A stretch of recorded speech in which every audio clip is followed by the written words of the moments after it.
comigo para Efésios. Efésios, capítulo 3, nós vamos ler apenas o verso 10 de Efésios 3, tá bom? Efésios, capítulo 3.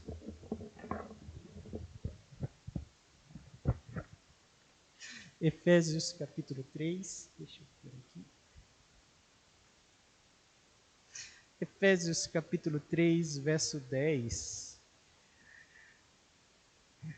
Efésios 3, verso 10. Você achou? Está comigo? Quem está, diga amém. Amém. Eu vou convidar o irmão Laércio para sentar aqui com o Augusto. Tá bom, Laércio? Augusto aqui. E compartilhar com ele a palavra de Deus, para que ele também possa acompanhar. Tá bom? Diz assim, meus irmãos, Efésios 3:10, para que agora, pela igreja, a multiforme sabedoria de Deus seja conhecida dos principados e potestades nos céus. Vamos ler todos juntos? Para que agora, pela igreja, a multiforme sabedoria de Deus seja conhecida dos principados e potestades nos céus. Vamos orar? Pai, obrigado mais uma vez por este culto, pela tua presença, por cada hino, cada cântico, cada oração, tudo que foi feito neste lugar. Agora, Pai, queremos ouvir do Senhor, queremos ser edificados e fortalecidos mais uma vez pela tua palavra. Assim oramos em nome de Jesus. Amém. Podeis assentar, irmãos. Dando continuidade à nossa série de mensagens sobre adoração, nós pregamos a última mensagem com uma pergunta, né? A última mensagem tinha uma pergunta: quem se reúne? E nós chegamos à conclusão de que é um povo que alcançou misericórdia de Deus, e Deus desses que alcançaram a misericórdia, Deus fez o povo. Mas hoje à noite estamos diante de uma outra pergunta. A pergunta é: devemos nos reunir? Será que devemos nos reunir como igreja do Senhor Jesus? Quando nós passamos, irmãos, em frente a um prédio de uma igreja, o que se destaca mais em uma fachada frontal de um prédio de uma igreja? Se nós fôssemos, um dia chegaremos, iniciar uma igreja e construir um prédio, qual seria a nossa preocupação primordial para colocar na fachada deste prédio aonde a igreja iria se reunir?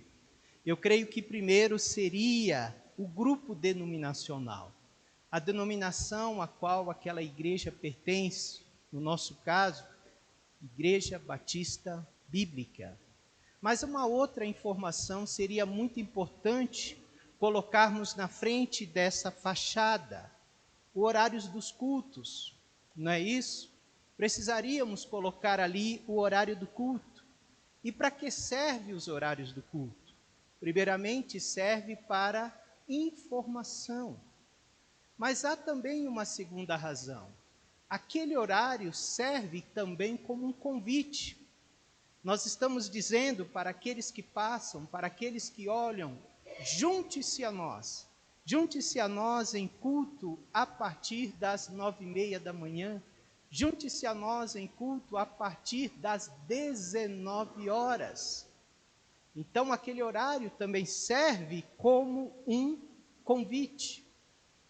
Mas o que eu gostaria de chamar a atenção dos irmãos, que reunir-se em um determinado local ou determinado horário não é apenas aquilo que as igrejas fazem. Reunir-se em determinado horário não é apenas algo que as igrejas fazem. Reunir, em parte, é o que a igreja é. Reunir, em parte, é o que a igreja é. A palavra em português que nós conhecemos como igreja é a tradução da palavra eclésia, no grego. E esta palavra eclésia significa chamados para fora. É o vocábulo que era usado para designar o quê? Designar uma assembleia, para designar uma congregação. Uma congregação que se reúne com algum propósito. Com algum propósito. Então, esta palavra agora no Novo Testamento, que nós lemos no Novo Testamento, significa que igrejas são aqueles que foram chamados entre as nações ao nome de Jesus para formarem um grupo, uma assembleia, grande ou pequena, que nós chamamos de igreja. Eles são separados do mundo para amar a Deus e para servir a Deus, para amar uns aos outros e para servir uns aos outros.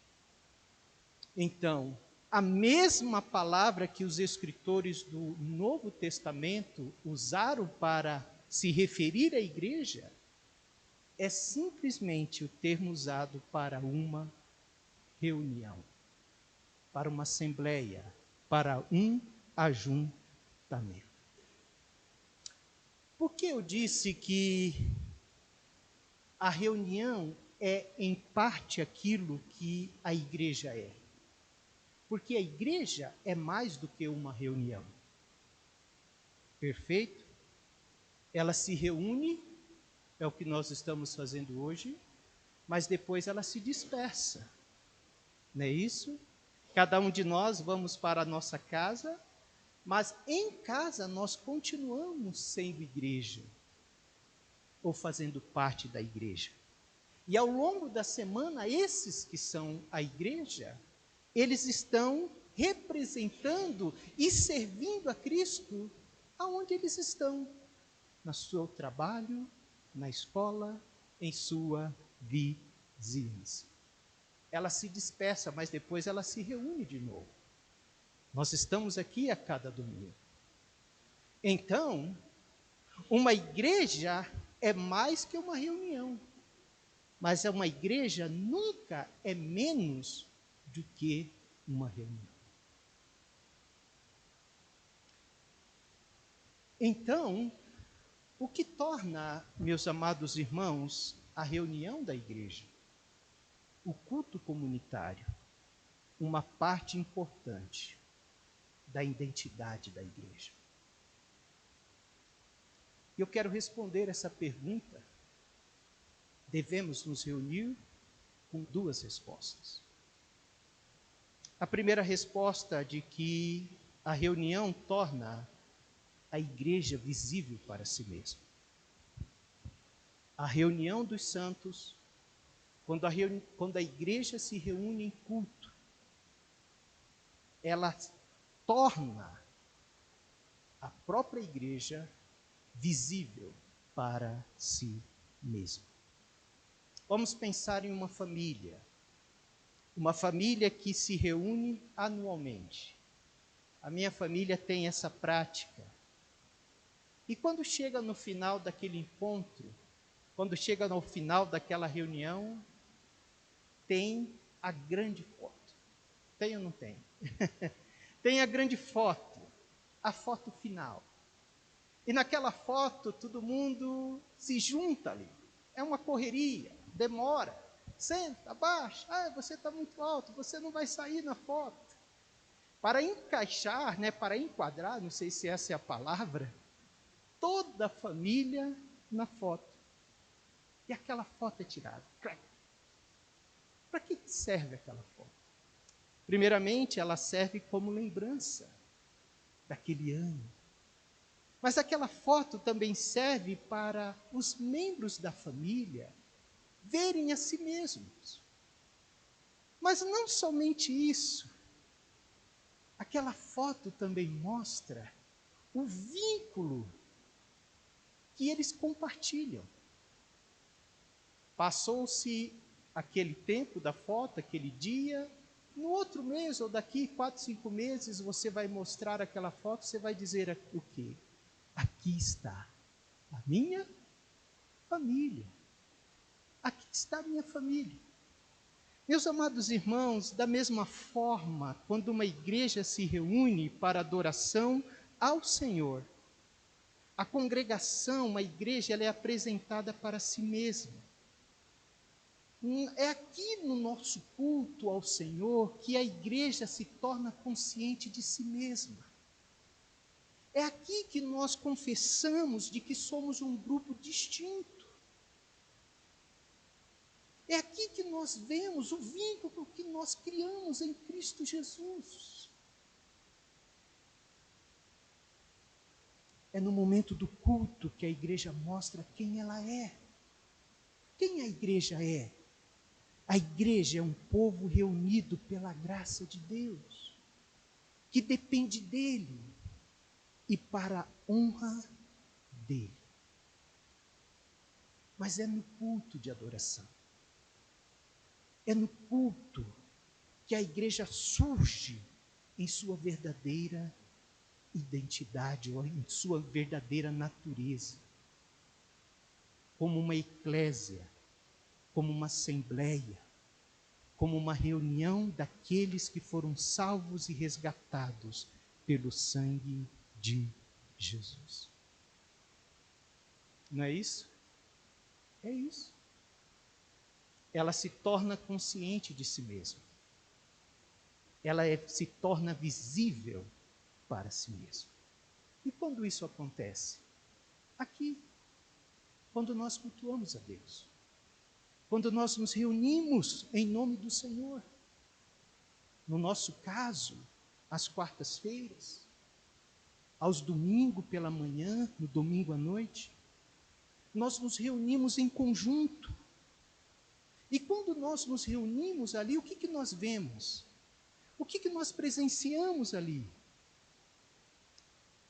Nós vemos filhas que choram por ter perdido seus pais, quando houve um hino de adoração ao Senhor. Não foi isso que nós vimos a semana passada? Mas por que nós vimos isto? Porque estávamos reunidos como igreja. O que nós vemos? Nós vemos irmãos que estão passando por sérios problemas de saúde. E como nós sabemos disso? Porque aqui nós compartilhamos as nossas vidas uns com os outros, na reunião, no culto. E o que mais nós vemos?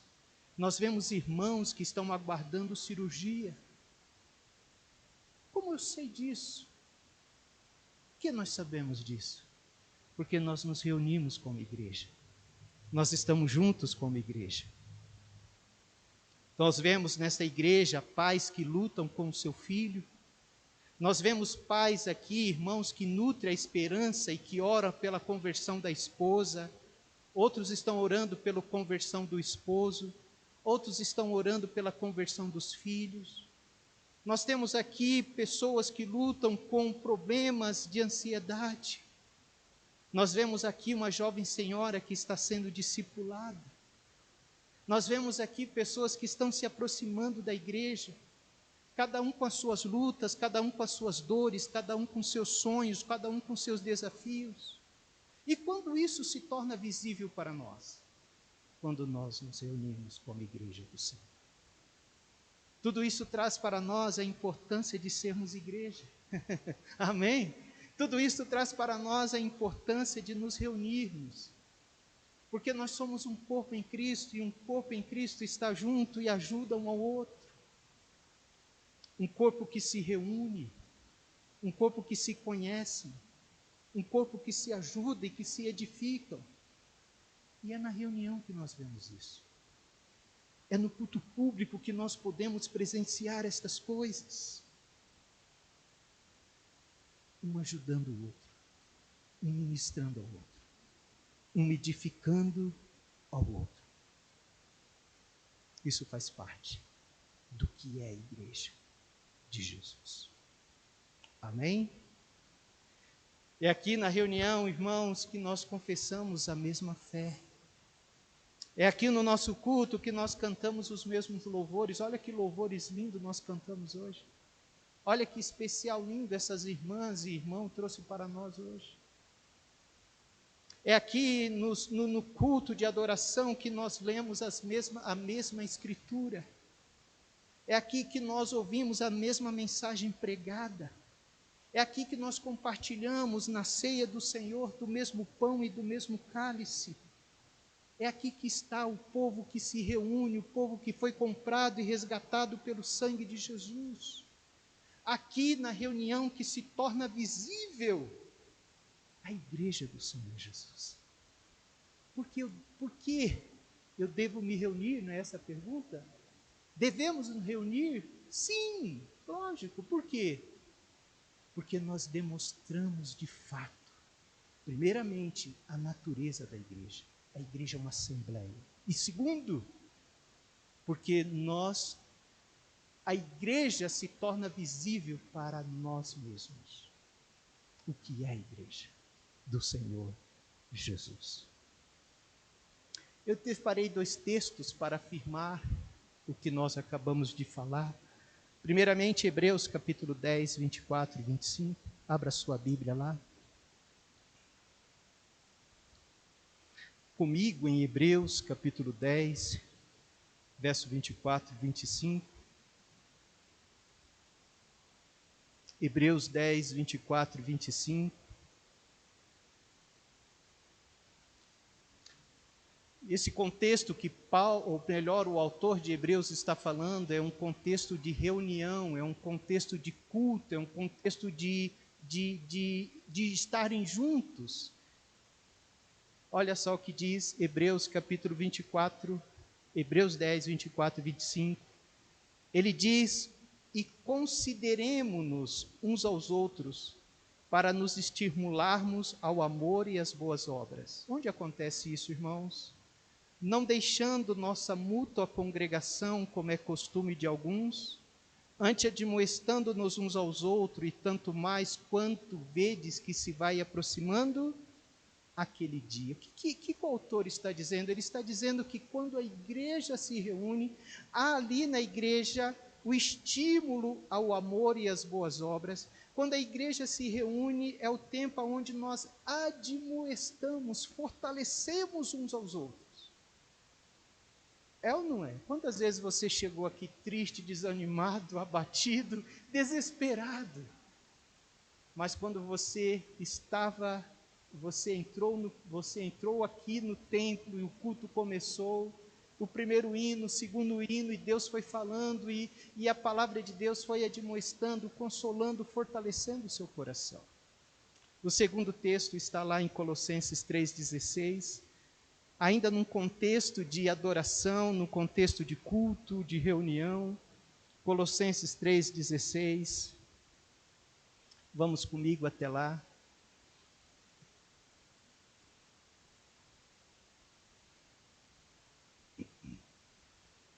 Colossenses 3,16. A palavra de Deus nos diz: a palavra de Cristo. Quantos estão comigo? Amém? A palavra de Cristo habite em vós abundantemente, em toda sabedoria, ensinando-vos e admoestando-vos uns aos outros com salmos, o que mais? Hinos, o que mais? Cânticos espirituais, cantando ao Senhor com graça em vossos corações. Meus irmãos, quando a igreja se reúne, quando nós olhamos para Hebreus e olhamos para esse texto aqui de Colossenses, o que nós aprendemos? De que há ensino, um admoesta uns aos outros, um encoraja um ao outro, cantam hinos, cantam cânticos espirituais, e tudo isso é feito com gratidão no coração. Essas atividades podem acontecer além da reunião? Claro que pode e deve acontecer. Mas antes dela acontecer lá, talvez no seu lar, elas acontecem aqui. Não é isso? É aqui que ela acontece. É aqui que nós somos fortalecidos, edificados, admoestados, encorajados para realizarmos estas coisas lá fora. É aqui que Deus fortalece, sustenta e renova a nossa fé. e nossa esperança no Senhor. A adoração comunitária, a adoração pública é uma bênção para a nossa vida. Amém? Eu quero então ir para o final. Primeiramente, devemos nos reunir? Sim, já respondemos. Devemos nos reunir. Porque a igreja se torna visível para si mesma. Porque a igreja mostra a sua verdadeira natureza. E por último, devemos nos reunir, amados irmãos, porque quando a igreja se reúne, ela se torna visível aos poderes e autoridades nas religiões celestiais. A igreja por si só, ela é um testemunho para o cosmos, para tudo que existe neste mundo. É um testemunho do poder do Evangelho. Mas Paulo, no texto que nós lemos, volta a sua Bíblia lá em Efésios 3:10, ele vai dizer também que vai ser um testemunho para potestades e principados. Efésios capítulo 3, versículo 10. Efésios 3:10 vai dizer assim: para que agora, pela igreja, a multiforme sabedoria de Deus seja conhecida dos principados e potestades nos céus. Os anjos são espectadores do drama da salvação. Anjos caídos também, mas Paulo está falando aqui potestades nas regiões celestiais ou nos céus. O Evangelho, com certeza, ela é endereçada aos homens, mas ela traz lição aos anjos. Ela traz lições aos seres espirituais. Este novo povo formado por judeus e gentios, reconciliados com Deus e uns com os outros. Paulo vai dizer que este povo, que o Evangelho uniu, ela revela a multiforme sabedoria de Deus. É o que Paulo está falando no capítulo 3 de Efésios. Paulo está dizendo sobre o seu ministério aos gentios. Como o Evangelho foi capaz de quebrar uma barreira e unir este povo tão diferente. Veja comigo o capítulo 4 até o versículo 10 de Efésios, capítulo 3, veja o contexto do versículo 10. A partir do versículo 4, Paulo vai dizer: por isso, quando ledes, podeis perceber a minha compreensão do mistério de Cristo, o qual noutro século não foi manifestado aos filhos dos homens, como agora tem sido revelado pelo Espírito aos seus santos apóstolos e profetas, a saber, que os gentios são co-herdeiros de um mesmo corpo e participante da promessa em Cristo pelo Evangelho, do qual fui feito ministro pelo dom da graça de Deus, que me foi dado segundo a operação do seu poder. A mim, o mínimo de todos os santos, me foi dada a graça de anunciar entre os gentios, por meio do Evangelho, as riquezas incompreensíveis de Cristo, e demonstrando a todos qual seja a comunhão do mistério, que desde os séculos esteve oculto em Deus, que tudo criou por meio de Jesus Cristo. Verso 10, para que agora, pela igreja, a multiforme sabedoria de Deus seja conhecida dos principados e potestades nos céus. Eu quero chamar a sua atenção para essa palavra multiforme. Esta palavra multiforme é para descrever um emaranhado de uma beleza de um bordado. Não sei quantos dos irmãos têm em casa algum bordado lindo, né? Obra de tapeceiro, né? O que você vê? Você vê cores, você vê flores, não é isso? Você vê formas diferentes naquela obra de tapeceiro. Coisa linda. A igreja de Deus, ela declara essa multiforme, várias formas, várias cores, por assim dizer, da sabedoria de Deus. A igreja é como uma bela peça de tapeçaria bordada, com uma diversidade e com uma harmonia sem igual. Essa é a igreja de Jesus. Ela revela essa multiforme sabedoria de Deus. E agora Paulo está dizendo que por meio da igreja, Deus revelou a sua multiforme sabedoria, as potestades e principados. Que coisa maravilhosa! Que coisa excelente! Essa é a igreja de Cristo. Por sua natureza, por Cristo ter libertado, pelo Evangelho, ter nos salvo, lavado pelo sangue de Cristo. E agora, nessa igreja, nesse lugar, nessa congregação, nessa assembleia, nessa reunião, se reúne ali pessoas de várias nacionalidades. Estão congregados juntos para a glória do Senhor. Nós somos, podemos dizer, homogêneos, vamos dizer, em nossa cultura. Somos quase parecidos aqui. Não tem muita diferença. Mas a igreja, que a diversidade é muito grande. Há lá um judeu salvo em Cristo Jesus, há lá um americano, ali uma outra de outra nacionalidade. Tanta diversidade, mas a harmonia, porque eles são lavados pelo mesmo sangue do Senhor Jesus. E quando isso é mais evidente? É evidente quando a igreja se reúne, quando elas estão juntos, congregados em culto.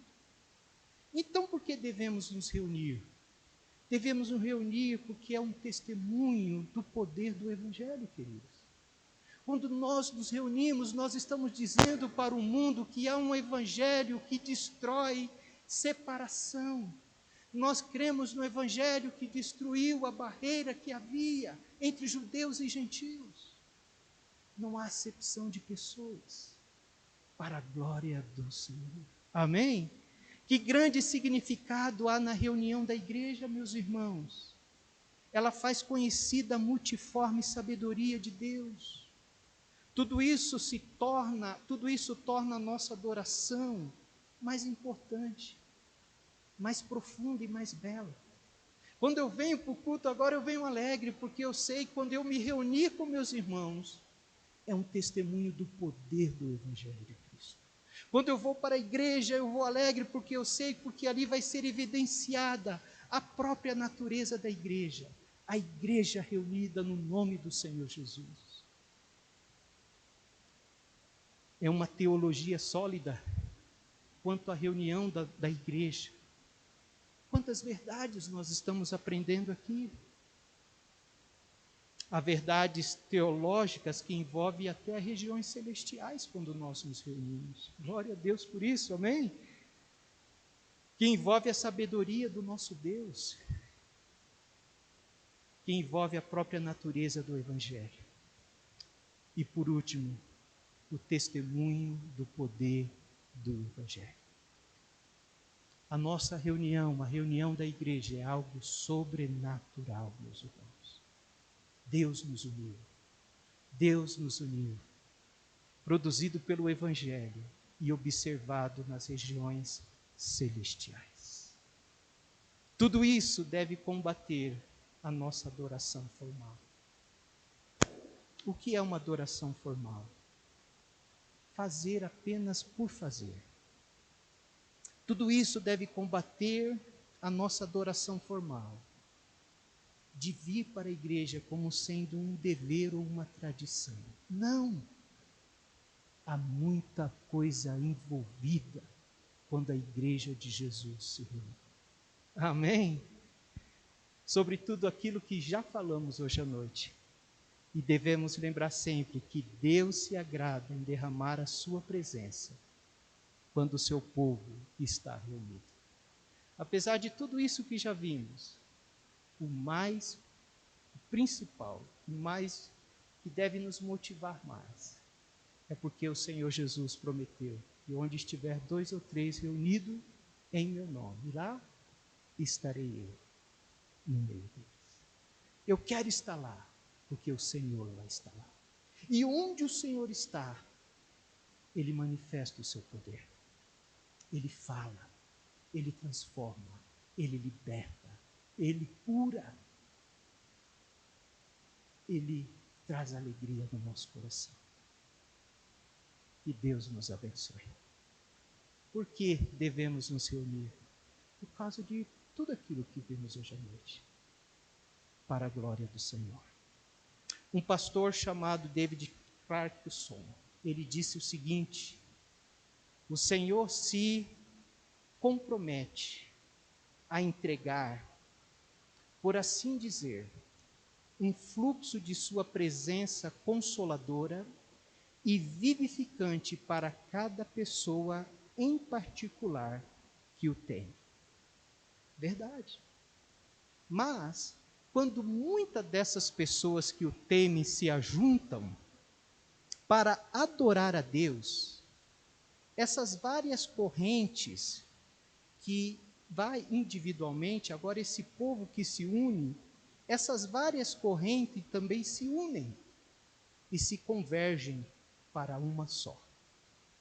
Para que a presença de Deus, que desfrutada em privado, e apenas era um riacho, podemos assim dizer, em público se torna um rio da sua presença consoladora, um rio que torna alegre a cidade de Deus.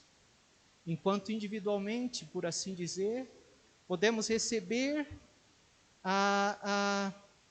uma corrente, um riacho apenas. Mas quando a igreja se reúne, podemos dizer que é um rio da presença, do agir e do poder de Deus no nosso meio. Que Deus fortaleça as nossas vidas, que Deus fortaleça os nossos cultos comunitários, que possamos ter a alegria de estar juntos. Como diz o Salmo 133, ó quão bom e quão suave é que os irmãos vivam em união, juntos, servindo, adorando e bendizendo o nome do Senhor. Convido você a ficar em pé.